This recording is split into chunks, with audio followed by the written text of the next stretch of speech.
kelompok petani-petani kecil. Yang kedua adalah jaringan irigasi semi teknis.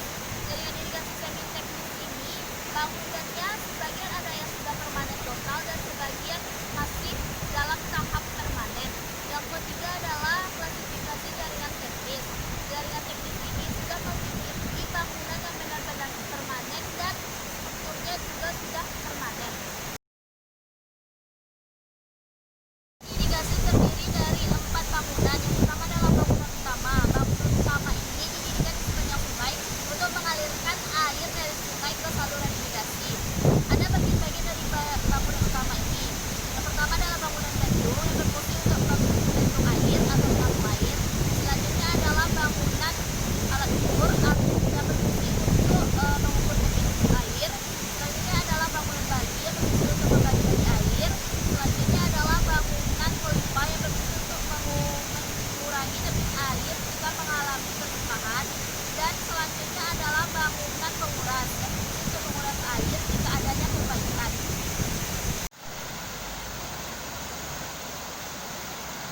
Yang kedua adalah jaringan pembawa dan kelengkapan bangunannya.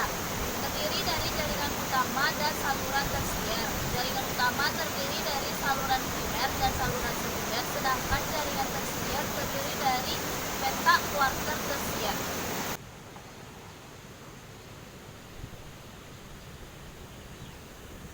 Yang ketiga adalah saluran pembuang yang berfungsi untuk membuang air dari lahan pertanian yang tidak diperlukan lagi. Yang keempat adalah petak tersier. Petak tersier ini adalah tanggung jawab dari petani.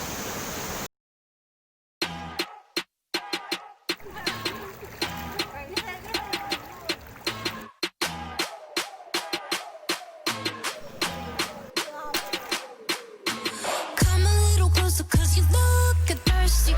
I'ma make it better, slip it like a Slurpee. Snow cone chili, get it free like Willy. In the jeans like Billy, you be popping like a Willy. Even in the sun, Saya akan menjelaskan tentang perhitungan debit menggunakan metode pelampung. Metode pelampung ini pengukurannya pada irigasi batang-batahan.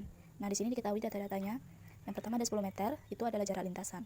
Yang kedua lebar permukaan air 1,05 meter, lebar dasar datum 0,9 meter, kedalaman ada di 1, di 2, dan 3. Ini angka-angkanya, dan waktu ada 3, yaitu pada T1 12,82 sekon, T2 13,73 sekon, dan T3 ada 13,78 sekon. Kemudian panjang masa pelampung ada 3 juga, karena dilakukan 3 kali pengukuran. Jadi H1-nya 25 cm, H2 24 cm, dan H3-nya 26 cm. Kemudian ada data panjang paralon atau pelampung yang digunakan yaitu 30 cm. Dari data-data ini, untuk mencari nilai Q, ada beberapa rumus yang akan dicari terlebih dahulu baru dapat nilai Q. Yang pertama adalah VP atau kecepatan rata-rata. Rumusnya adalah jarak lintasan bagi T rata-rata. Kemudian cari nilai AP yaitu sumlah sisi sejajar bagi 2 kali D rata-rata. Sedangkan lambda yaitu H per D. Lalu kita masuk pada rumus keempat yaitu C, yaitu 1 kurang 0,116 kali 1 kurang lambda, yaitu akar dari 1 kurang lambda kurang 0,1. Kemudian barulah kita dapatkan rumus untuk Q yaitu C kali VP kali AP. Kita masuk kepada perhitungan yang pertama yaitu mencari nilai VP. Tadi rumus VP adalah jarak lintasan dibagi T rata-rata. Yang pertama kita cari adalah T rata-rata. Tadi ada waktunya 3, makanya dijadikan T rata-rata. Waktu yang 3 ini dibagi 3 seperti pada rumus T1 tambah T2 tambah T3 bagi 3. Kita masukkan angkanya, maka didapatkan hasilnya 13,4 sekon. Tadi diketahui pada data ada jarak lintasan 10 meter. Yang dua ini kita masukkan pada rumus, itu jarak lintasan 10 meter. Dibagi rata-ratanya ada 13,4 sekon. Maka didapatkan hasil 0,746 meter per sekon untuk nilai VP. Setelah itu kita masuk pada rumus kedua yaitu AP. Rumus AP ini adalah jumlah sisi sejajar bagi 2 kali D rata-rata. Untuk D rata-rata ini kita dapatkan dari kedalaman tadi, kita tambahkan D1, D2, dan D3, kita bagi 3. Maka didapatkan hasil 0,283 meter. Nah, untuk jumlah sisi sejajar adalah lebar permukaan kali lebar dasar datum dibagi 2 dikali D rata-rata. Tadi kita ketahui lebar permukaan airnya ada 1,05 meter, lalu lebar dasar datumnya ada 0,9 meter. Kita bagi 2, hasil ini kita kalikan dengan 0,283 meter atau di rata-rata tadi. Maka setelah perkalian, kita dapatkan hasil 0,1337 meter kuadrat untuk nilai AP. Setelah ini kita masuk kepada rumus yang ketiga, yaitu hitung nilai lambda. Tadi rumus lambda adalah H per D. Untuk H, itu kita cari dulu H rata-ratanya karena ada 3 tadi, maka H1 tambah H2 tambah H3 bagi 3, yaitu masukkan angkanya, kita bagi 3, maka didapatkan hasil 0,25 meter untuk H rata-rata. Setelah dapat ini, karena tadi D sudah didapatkan pada rumus AP, yaitu 0,283 meter, maka kita tinggal memasukkan pada rumus H 0,25 meter D 0,283 meter dibagi dan dapatkanlah hasil 0,883 meter. Setelah dapat lambda, maka kita masukkan ke rumus yang keempat, yaitu hitung nilai C. Tadi rumus C adalah 1 kurang 0,116 dikali akar dari 1 kurang lambda dikurang 0,1. Kita masukkan angkanya. Lambda tadi diketahui 0,883 meter. Kita masukkan seperti ini.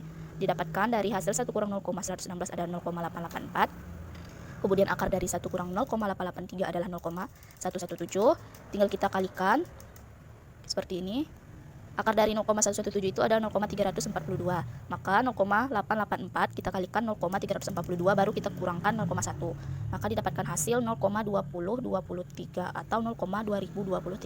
Setelah semuanya rumus didapatkan hasilnya, maka kita tinggal memasukkan pada rumus Q.